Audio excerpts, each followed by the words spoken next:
আমাকে কে দিয়েছে? ও দুনিয়ার মুসলমান, এই জন্য আমরা এই কথাটাই বলি, বাংলার জমিনে কোরআনের আইন প্রতিষ্ঠা করেন।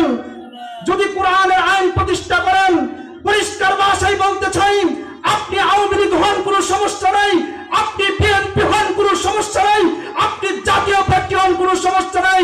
যদি কোরআন বাংলার সংসদে আসতে পারেন, আওয়ামী লীগও নিরাপদ, বিএনপিও নিরাপদ, জামাতে ইসলামী নিরাপদ, বাংলাদেশের প্রত্যেকটা মানুষ নিরাপদ।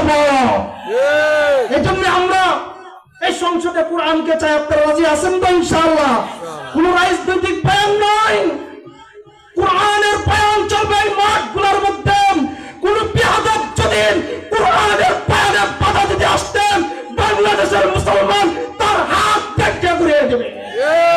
মুহতারাম হাজরিন, আল্লাহু আকবার।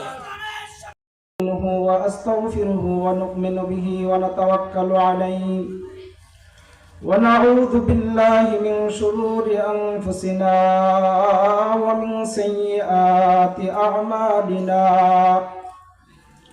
من يهده الله فلا مضل له ومن يضلله فلا هادي له ونشهد أن لا إله إلا الله وحده لا شريك له ونشهد أن سيدنا وسندنا وحبيبنا وطبيب قلوبنا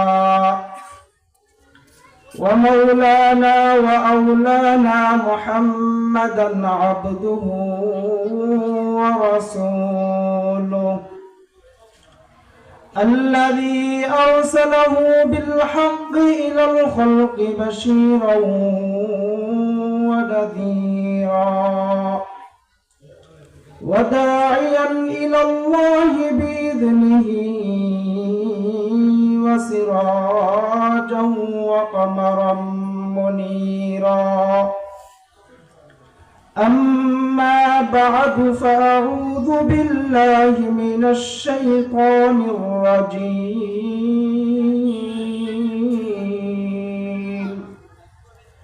بسم الله الرحمن الرحيم الرحمن علم القرآن خلق الإنسان علمه البيان صدق الله المولانا العظيم